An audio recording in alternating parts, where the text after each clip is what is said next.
অত গীতার প্রথম অধ্যায় অর্জুন বিষাদ যোগ। শ্রী ধৃতরাষ্ট্রোবাচ ধর্মক্ষেত্রে কুরুক্ষেত্রে সমবেতাযুৎসব মামকা পাণ্ডবস্যৈব কিম অকুর্বত সঞ্জয়।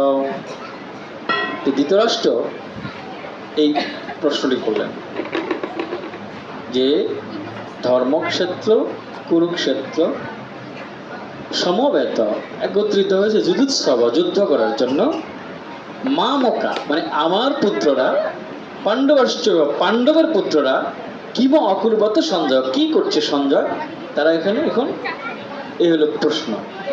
তো এখন প্রথম শ্লোকটা 700 শ্লোকের প্রথম একটা শ্লোকই ধৃতরাষ্ট্র বলেছে। দেখেন আশ্চর্যের বিষয়, একটা শ্লোকে ধৃতরাষ্ট্র বলেছে 700 শ্লোকের মধ্যে।